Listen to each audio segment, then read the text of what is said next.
வணக்கம் அன்பு மக்களே. இந்த பதிவில் நாம் பார்க்க இருப்பது பருவகால ஜாதகம். இந்த கொளுத்து வெயிலிலிருந்து நமக்கு எப்போது நிவாரணம் கிடைக்கும் என்பது பற்றி இந்த பதிவில் நாம் பார்ப்போம். கிரக நிலைகள் மழை வருவது பற்றி என்ன கூறுகின்றன, எப்படி அவை கிரகங்களுடைய தன்மையால் உருவாகின்றன என்பதை பற்றி பார்ப்போம். மே மற்றும் ஜூன் மாதங்களில் மிக மோசமான வெப்பம் தகிக்கிறது. நாம் அதில் சிரமப்படுகிறோம். இது பெரும்பாலான மக்களின் வாழ்க்கையை மோசமாக்குகிறது. வெப்பத்தை தவிர்க்க அனைவரும் ஏர் கண்டிஷன் அல்லது குளிரூட்டியின் முன் உட்கார விரும்புகிறார்கள். அல்லது முடியாதவர்கள் நிழலுக்கு கையில் விசிறியுடன் ஒதுங்குகிறார்கள். இருப்பினும் வெப்பம் இன்னும் அதிகமாக சூட்டை உருவாக்கி காற்றையும் தடுத்து வியர்வையை ஏற்படுத்துகிறது. இந்த மாதிரியான காலநிலையில் நம்மை குளிர்ச்சியாக வைத்திருப்பது மழை மட்டுமே. நாம் யாவரும் பருவமழைக்காக காத்திருக்கிறோம். மழை பொழிந்து பூமி குளிர்ந்தால்தான் இந்த சூரிய வெப்பம் கொஞ்சம் குறையும் என்று நம்புவோம். இந்த ஆண்டு நாட்டில் எப்போது மழை பெய்யும் மற்றும் இந்த கொளுத்தும் வெப்பம் எப்போது முடிவடையும் என்பதை இந்த பதிவில் நாம் பார்ப்போம். சோதிடத்தின்படி பருவமழை தொடங்கும் நேரம் வியாழன் சூரியனுக்கு பின்னால் பயணிக்கும் போது, சுக்கிரன் சூரியனுக்கு பின்னால் பயணிக்கும் போது இவை யாவும் மழை வருவதற்குண்டான அறிகுறிகளாக தென்படுகிறது. பூமியில் தண்ணீர் பற்றாக்குறையை போக்குகிறது. இதனால் அதாவது இந்த காலத்தில் போதுமான மழை பெய்யும் அல்லது மழை பெய்ய தொடங்கும் என்று நாம் நம்பலாம். வியாழன் மே மாதத்தின் கடைசி கட்டத்தில் கடக்கும்போது ரிஷபராசியில் சூரியனிலிருந்து பின்வாங்கி சூரியன் முன்னோக்கி செல்கிறார். இத்தகைய சூழ்நிலையில் மழை மேகம் உருவாகி நாட்டில் மழை பெய்ய ஆரம்பிக்கும். பூமி குளிரும். மக்களுடைய மனம் இதமாக இருக்கும். 2024 ஆண்டின் ஜூன் மாத தொடக்கத்தில் பருவமழை வரும் என்பது பரவலாக உள்ள கருத்து. இதை நிரூபிக்கும் விதமாக பெரும்பாலும் ஜூன் மாதத்தில் சில கனமழைகள் பெய்யக்கூடும் என்று கிரகங்களின் நிலைகள் முன்னறிவிக்கின்றன. மறுபுறம் பொதுவாக மே மாத இறுதியில் மற்றும் ஜூன் தொடக்கத்தில் மேற்கு வங்கம் மற்றும் தென்னிந்தியாவில் கணிசமான மழை பெய்யும் அபாயம் இருக்கிறது. இது சில நேரங்களில் மக்களை அச்சுறுத்தும் வகையாகவும் உருவாகும்.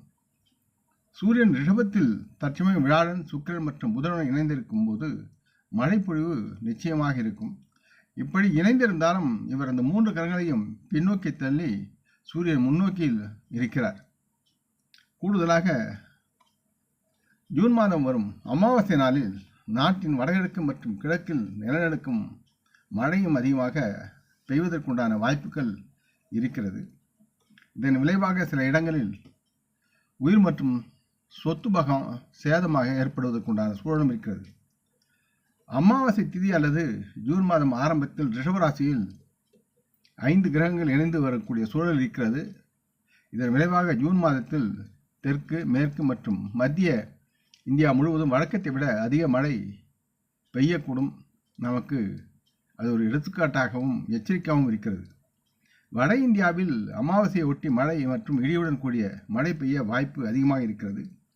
இதற்கிடையில் பருவமழை ஜூன் 10 மற்றும் ஜூன் 15க்கு முன் ராய்ப்பூர் மற்றும் நாக்பூரில் உள்ள மும்பையை அடைந்து அதே நேரத்தில் ஜூன் 5ஆம் தேதி கோவாவை வந்தடையும் என்று முன்னெச்சரிக்கை வானிலை நிலையங்கள் தெரிவிக்கின்றன. பொதுவாக திருவாதிரை நட்சத்திரத்தில் சூரியன் பயிற்சியின் முக்கியத்துவம் மழைக்கு ஒரு காரணமாக இருக்கிறது. சோதிடத்தில் குறிப்பிடப்பட்டுள்ள 27 விண்மீன்களில் திருவாதிரை முதல் சுவாதி வரையிலான முதல் 10 விண்மீன்கள் பெண்தன்மை அடைந்த அடையாளங்களாக இருக்கிறது. மேலும் இந்த விண்மீன்களில் ஏதேனும் ஒன்றில் சூரியனின் நிலை நன்கு பொருந்தினால் இந்தியாவில் பருவமழையின் பொழிவை நாம் அதிகமாக பார்க்கலாம். ஒவ்வொரு ஆண்டும் சுமாராக அல்லது முன்பின்னாக ஜூன் 21ஆம் தேதி முதல் சூரியன் திருவாதிரை எனும் ஆருத்ரா நட்சத்திரத்தில் நுழைகிறார். இந்த சூரியன் திருவாதிரை நட்சத்திர பயிற்சி உருவாகும் சமயத்தில் உள்ள கிரகங்களுடைய நிலையை கருத்தில் கொண்டு மழைக்காலத்தின் மழைப்பொழிவை தீர்மானிக்கப்படுகிறது. எளிமையான வார்த்தையில் சொல்வதென்றால் நாட்டில் எங்கு எவ்வளவு மழை பெய்யக்கூடும் என்றும் இதனால் கணக்கிட்டு சொல்ல முடியும். இந்த ஆண்டை பொறுத்தவரை ஜூன் 21, 22, 2024 அன்று நள்ளிரவு 12:06 நேரத்திற்கு சூரியன் திருவாதிரை எனும் ஆருத்ரா நட்சத்திரத்தில் பயிற்சியாகிறார். இரவில் சூரியன் திருவாதிரை நட்சத்திரத்தில் சஞ்சரித்து லக்னம் அல்லது சந்திரன் விருச்சிகம் எனும் நீர் ராசியில் இருப்பதால் அந்த நேரத்தில் நல்ல மழை பெய்யும் என்று நம்பலாம். திருவாதிரை நட்சத்திரத்தில் சூரியன் பயிற்சியின் தாக்கம் ஏற்கனவே குறிப்பிட்டுள்ளபடி சூரியன் 2024 ஆண்டு நள்ளிரவில் திருவாதிரை நட்சத்திரத்தில் நுழையும் சமயத்தில் சந்திரன் விருச்சிக ராசி எனும் நீர் ராசியில் கடைசி பாகத்தில் இருக்கிறார். கூடுதலாக இந்த சூரிய பயிற்சி வியாழன் வெள்ளிக்கிழமை பௌர்ணமி நாளில் நிகழ்வதால் மேலும் மழைப்பொழிவுக்கு மிகவும் சாதகமாக இருக்கும் இந்த சூழல் இருக்கிறது. திருவாதிரை நட்சத்திரத்தில் சூரியன் சஞ்சரிக்கும் ஜாதகத்தை பொறுத்தவரை சந்திரன் 10ஆம் வீட்டிலும் குரு பகவானின் தனுசு ராசியில் சூரியன் சுக்கிரன் புதனுடன் சமசப்தமாக இணைப்பு யோகத்திலும் இருப்பார்கள். 7ஆம் இடம் சனி சமசப்தமாக என்பது 7ஆம் இடத்தை சொல்லக்கூடிய தன்மை இருக்கிறது. ஜூன் 21, 22ஆம் தேதி சூரிய கடவுள் திருவாதிரை நட்சத்திரம் நுழைவதால் நீர்க்கூறு கிரகங்களான சுக்கிரன் மற்றும் புதன் ஆகியவை சந்திரனை பார்ப்பார்கள். இதன் காரணமாக வட இந்தியாவின் பருவமழைக்கு முந்தைய மழையின் குளிர்ச்சியை ஏற்படுத்தி நல்லதொரு சூழலை உருவாக்கும். 2024ஆம் ஆண்டு முதல் செப்டம்பர் வரை சூரியனுக்கு பின்னால் செவ்வாய் பயணிக்கும் போது அந்த நேரத்தில் எந்த ஒரு தீங்கான கிரகமும் சூரியனுக்கு முன்னால் இருக்காது. இதன் காரணமாக நாட்டின் ஒட்டுமொத்த மழைப்பொழிவு சதவீதம் 95% முதல் 100% வரை மழை பொழிவதற்குண்டான வாய்ப்புகள் அதிகமாக இருக்கிறது இந்த ஆண்டில். இதனால் நாட்டில் பருத்தி, அரிசி, கரும்பு மற்றும் கால்நடை தீவனம் பயிரிடும் விவசாயிகள் குறிப்பாக லாபம் அடைவார்கள், நலமாக வாழ்வார்கள். இந்த ஆண்டு இந்தியாவில் ஜூன் 1 முதல் பருவமழை தொடங்கக்கூடிய சூழல் இருக்கிறது.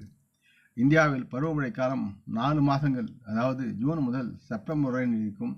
இந்த 4 மாதங்களில் இந்தியாவில் அதிகமான மழையை பெற்று மக்கள் நலமுடன் வாழ்வதற்கும் அவருடைய தாகம் தீர்ப்பதற்கும் விவசாயங்கள் செழித்து வளர்வதற்கும் ஒரு முக்கிய காரணியாக இந்த கிரக நிலைகள் மக்களுடைய எதிர்பார்ப்புக்கு தகுந்தவாறு செயல்படும் என்று நம்பலாம். ஆக இந்த பதிவை நீங்கள் விரும்பி இருப்பீர்கள் நம்புகிறேன். அப்படி இருந்தால் நீங்கள் இதை உங்கள் நலம் விரும்புகள் பகிர்ந்து கொள்ள வேண்டும் என்று கேட்டுக்கொள்கிறேன். நம் முன்னோர்களை மனமுந்து போற்றுவோம். இந்த பதிவை லைக் செய்து சப்ஸ்கிரைப் செய்து மற்றவருக்கும் பகிரும் அன்புகள் யாவரும் வளமுடன் நலமாக தேக திலகாத்திர ஆயுள் ஆரோக்கியத்துடன் சகலவிதமான தன தானிய ஆபரண ஐஸ்வர்யனை பெற்று சர்வ காரிய ஜெயத்துடன் வாழ்வாங்க வாழ இறைவன் பாதம் பணிகிறேன். வணக்கம், நன்றி. இவையாவும் நமது பாம்பு பஞ்சாங்கத்தின் அடிப்படையாக கொண்டு கணிக்கப்பட்டது என்பதை நேயர்கள் உணர்வது நலமாக இருக்கும். நீங்களும் பாம்பு பஞ்சாங்கத்தை வாங்கி அதை நீங்கள் பார்ப்பதும் அதற்க நுட்பங்களை அறிவதும் உங்களுக்கு நன்மை பயக்கும் என்று கூறிக்கொள்கிறேன். வணக்கம், நன்றி.